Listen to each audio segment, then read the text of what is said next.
I do. I found it along the path. I expect the Count will want the gendarmerie informed. The stablemaster pursed his lips. The master doesn't like trouble. No, sir, I can't see him wanting the gendarmerie fussing about the grounds. I blinked at him.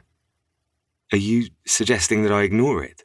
No, nothing of the sort. I would pass it off to Grimes if I were you. He'll know how to handle it. No need to bother the Count. Right then. I inclined my head slightly as I continued up the path. Chateau Leblanc was growing clearer now, rising like a refuge from the dark forest. Just the sight loosened some of the dread coiled in my chest. I stepped into the clearing, surveying the hedge maze briefly before returning to the house, a white 3-story chateau, sprawling and elegant.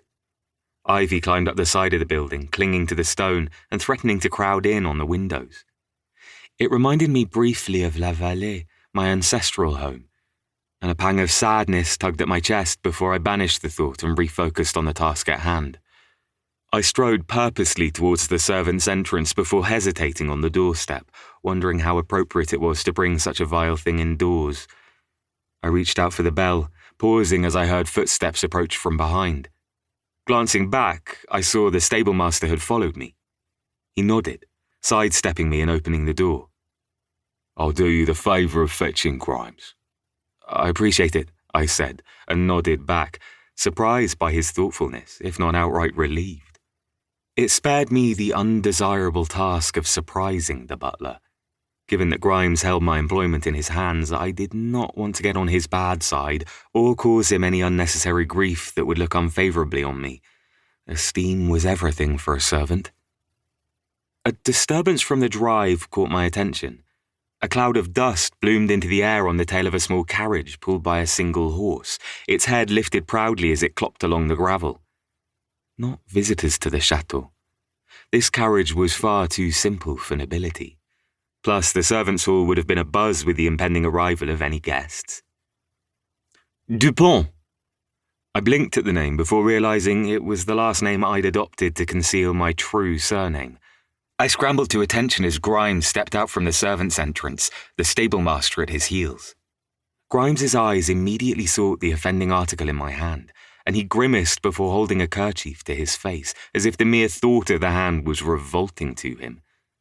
The butler's eyes darted up as the carriage drew nearer, and he nodded to the stablemaster. That's the doctor now. Intercept him as he's coming out of his carriage and be discreet about it. The stablemaster bowed his head slightly before taking off around the front of the chateau. The doctor, I asked. Is someone ill? Grimes waved a dismissive hand. Mrs. Blake is having one of her pains again. You know how fragile women are. I fought the urge to roll my eyes. Ah, so the masters of the house are in good health, I said. Mrs. Blake was the cook. Good to hear. I should think so, Grimes agreed, standing taller. The family would hardly be seen by a country doctor, much less an apprentice, when they have their own personal doctor who comes up from the monastery. That's the sort of efficiency I can get behind, Mr. Dupont. Medical needs and spiritual needs all rolled into one individual, caring for the body and the soul. As you say, I said, not knowing how else to respond. I'd seen a monk in the house previously, so this must have been the family's doctor he spoke of. He'd seemed cold and off-putting, to be honest. But then again, I'd never been one for religion.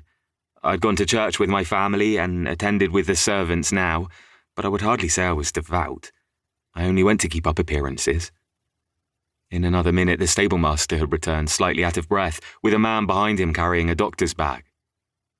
Mr. Valancourt, Grimes greeted the doctor. So good of you to come. The pleasure is all mine, Valancourt assured him, flashing a mouthful of pearly white teeth as he tilted his head at the butler. I stared at the doctor openly. Rather rude, I knew, but he was probably the most beautiful man I'd ever laid eyes on. I recalled that Grimes had referred to him as an apprentice, which led me to believe that he was only a year or two older than me. Handsome and smart, I thought, drinking him in.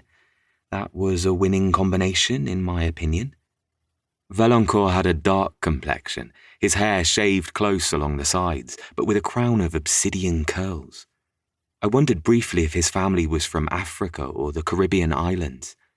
His smile was roguish, with dimples appearing at the corners of his mouth that sent pangs through me.